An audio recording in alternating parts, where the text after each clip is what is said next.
Mon entreprise est une entreprise familiale. C'est une petite entreprise qui a été fondée à Corun, dans le comté de Argita. Corun est un village bien connu pour son artisanat.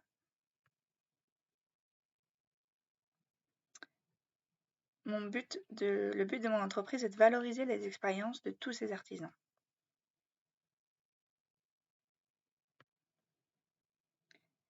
J'ai commencé il y a 10 ans, en 2012.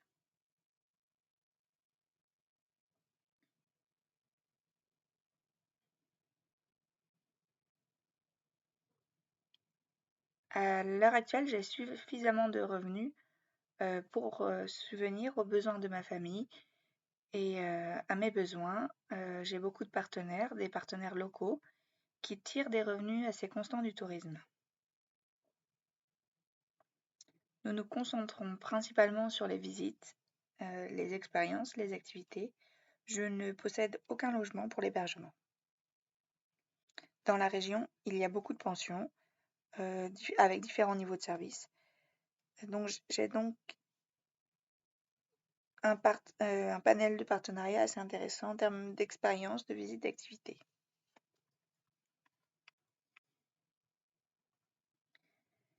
Et aussi, c'est pour cela que j'ai commencé à organiser des visites de manière assez lente.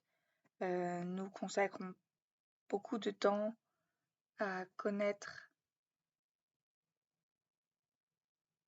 les personnes, à découvrir la beauté des métiers de ces personnes, de la nature, de l'environnement autour du village.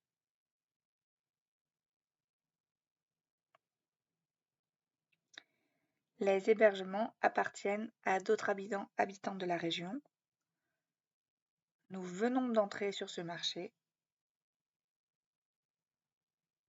avec cette entreprise familiale spécialisée, donc dans les visites et les expériences. Nous gérons cette entreprise selon des principes très stricts. L'un des principes, je pense, un des plus importants, c'est celui de contribuer à l'économie locale. Cela signifie que nous travaillons avec la population locale et que nous partageons les revenus avec cette population.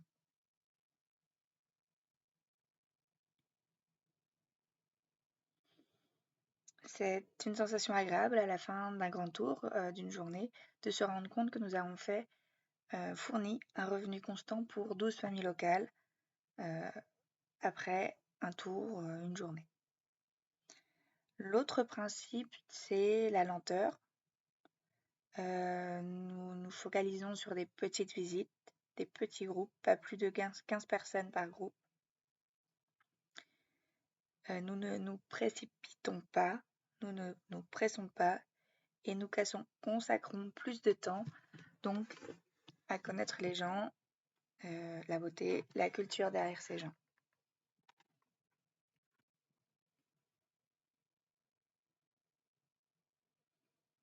Les valeurs locales. C'est quelque chose dans lequel nous différons nos services sur le marché.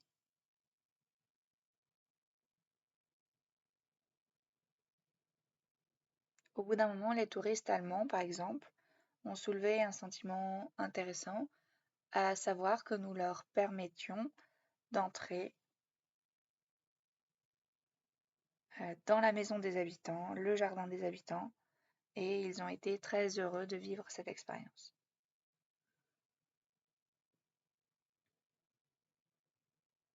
C'est une valeur ajoutée, c'est une valeur ajoutée incroyable. Le fait d'entrer dans la maison des personnes, de les voir dans leur vie quotidienne, de partager leur vie, un moment de leur vie. Non seulement les artisans, mais aussi les paysans locaux, lorsque nous faisons des visites chez les fabricants locaux.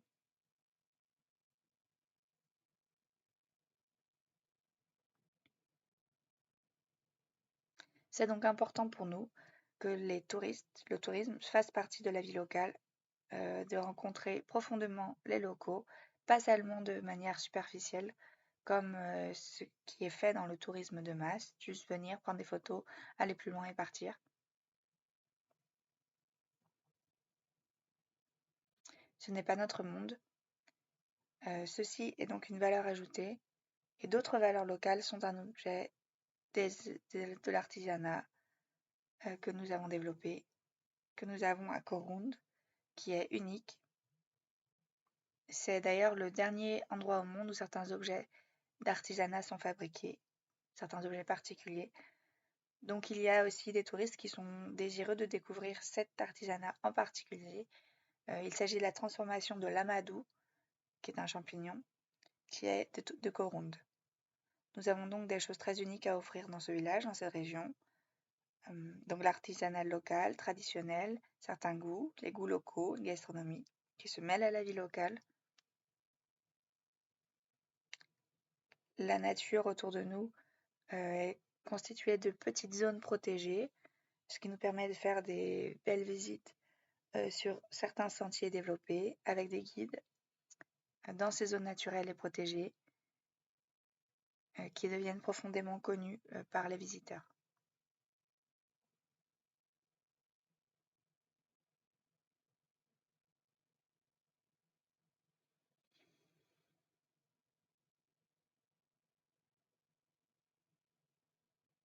Étant une journée entière entre les locaux,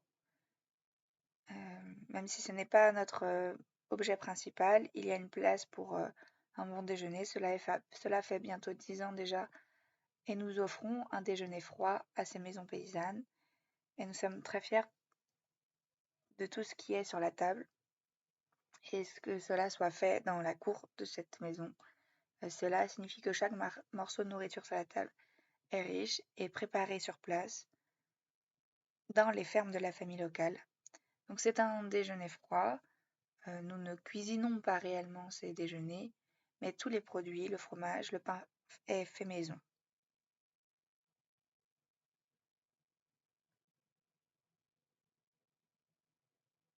Et cela donne une valeur ajoutée extrêmement agréable à cette expérience de déjeuner. C'est un des principes dans l'écotourisme parce que aussi la nourriture ne voyage pas. C'est le principe du 0 km qui se passe dans nos circuits. Nous restons dans la même ferme où la nourriture est produite. D'autres expériences culinaires proviennent de ces petits fabricants. Nous organisons des visites, par exemple. Nous avons un fabricant local de confiture et de sirop qui produit environ 90% de leurs produits, qui sont produits à partir de la flore et de la nature sauvage. Ça donne vraiment une plus-value de parler des bienfaits de la consommation de certains fruits des bois, de certaines plantes sauvages, de l'environnement qui est autour de ce village. Alors en fait, quand on y va, on explique tellement, tellement bien, on approfondit que les gens ont immédiatement envie de découvrir, de goûter, et ça enrichit aussi le dialogue. Il y a plus de 100 types différents de produits. Pouvez-vous l'imaginer? C'est donc une énorme diversité, parce que la nature autour de nous a cette énorme diversité. Nous vivons en Transylvanie, nous vivons dans le point de vue d'une biodiversité très riche. Donc vraiment tous les produits qui proviennent de cette biodiversité, de cet écosystème, donnent une qualité certaine aux aliments qui sont sains. Notre expérience culinaire se passe dans le cadre familial où on produit les champignons dont nous avons parlé à petite échelle de manière bio. Donc, ils n'ont pas de certification, quoi que ce soit, mais être là, voir, vivre toutes les étapes de la fabrication pour obtenir ces champignons, de la production, de la cuisine, de la façon dont ces aliments sont préparés, de différentes manières d'ailleurs. C'est une autre expérience culinaire très riche.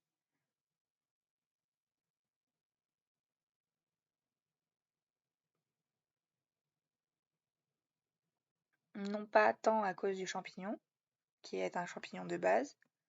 Nous avons aussi des champignons forestiers plus savoureux, mais dans le fait d'être là, de sentir comment le produit est préparé au sein de la famille.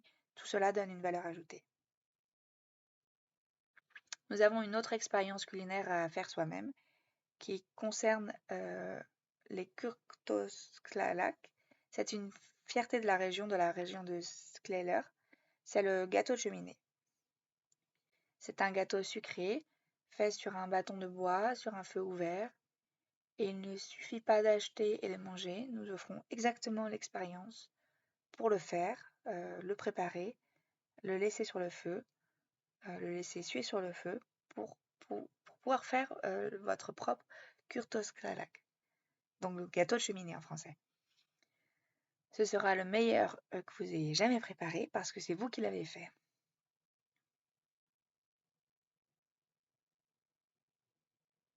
Donc j'ai parlé de la nourriture entièrement, totalement locale, ce qui est très important pour nous. Chaque partie de la table doit être fabriquée localement, provenir de ces producteurs locaux, de ces fermes locales qui n'ont pas forcément de certification éco ou bio, mais qui cultivent et fabriquent cette nourriture de manière totalement bio de toute façon. Alors la façon dont ils le font, le fait qu'on les connaisse, c'est plus important que d'avoir ce papier, cette certification. C'est plus important pour nous.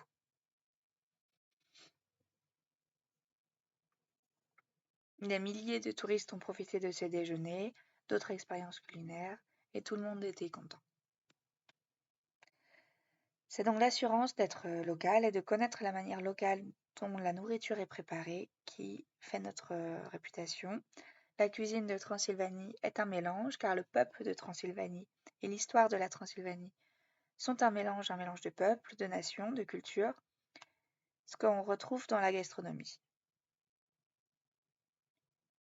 Et plus largement la gastronomie des Balkans occidentaux et orientaux. Ainsi, vous pouvez reconnaître certaines nourritures de Serbie sous un autre nom dans l'offre culinaire de Transylvanie, ou le goulash hongrois. Nous avons la version de Slekler, du goulash hongrois, et ainsi de suite. La polenta est partout. Je pense donc que l'une des caractéristiques les plus importantes de la Transylvanie, c'est la simplicité, car la plupart des gens des villages et des villes, en fait, nous avons de petites villes dans le Seklerland, en Transylvanie, dans la zone habitée hongroise. Donc, cette cuisine noble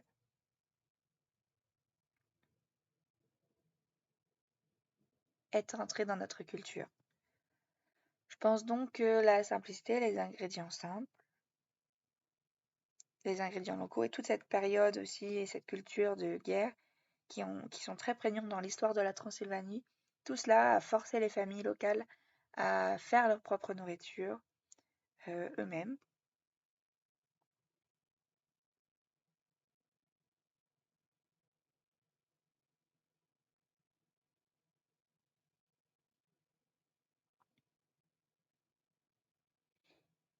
Il arrive donc très souvent que la dame du coin se demande qu'est-ce que j'ai, voyons ce que nous pouvons en faire, comment transformer. Je pense que le plus important est comment faites-vous. Cela se fait de manière lente aussi, pas de manière industrielle. Nous connaissons de nombreuses familles qui font leur propre pain quotidien au four.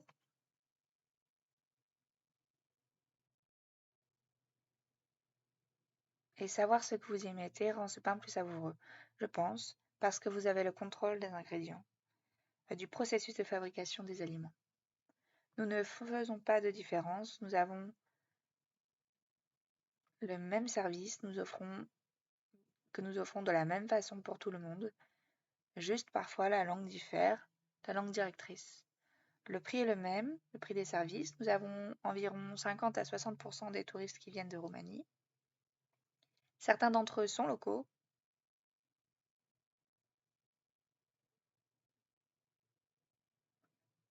Voilà, parfois ce sont aussi des écoliers, des scolaires qui viennent.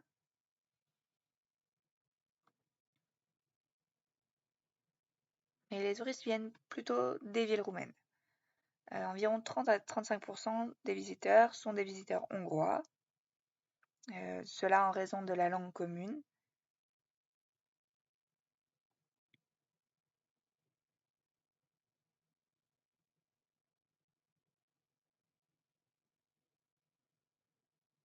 Avant la période Covid, nous avions environ 10% de touristes étrangers.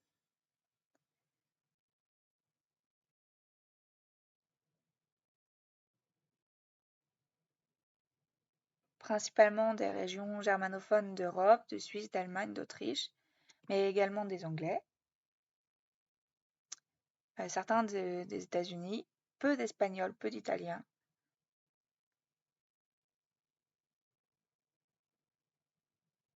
D'une certaine manière, c'est un public qui n'a pas encore découvert cette partie orientale de la Transylvanie. Espérons qu'après cette folie du Covid, nous essayons d'augmenter autant que possible le ratio de touristes étrangers.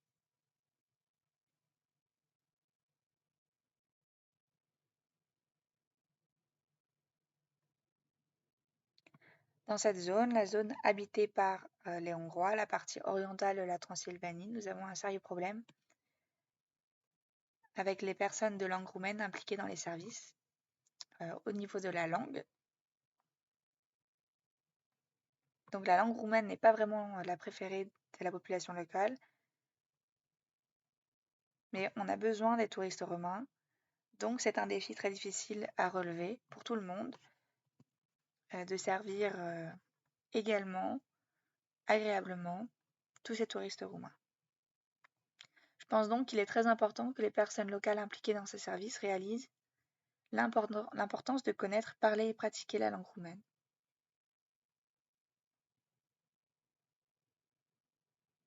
Et c'est un des grands défis, je pense, pour cette région, de ne pas perdre les touristes roumains. Les touristes roumains sont prêts à dépenser plus d'argent dans cette région. Ils peuvent venir plusieurs fois par an.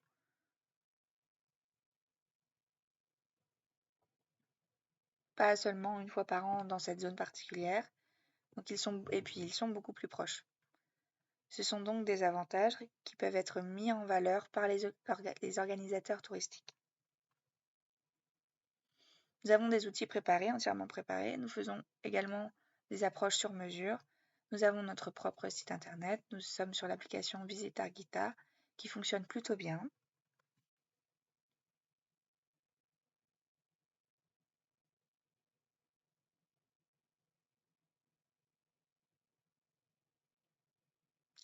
Nous essayons de créer des liens B2B avec d'autres voyagistes, des agences de voyage. Cela évolue en fait. Car si une agence goûte à toute la beauté de nos services, alors elle l'introduira dans son offre.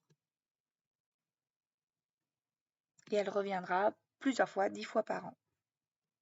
Avec 10 groupes différents, c'est important, l'approche B2B évolue plus profondément.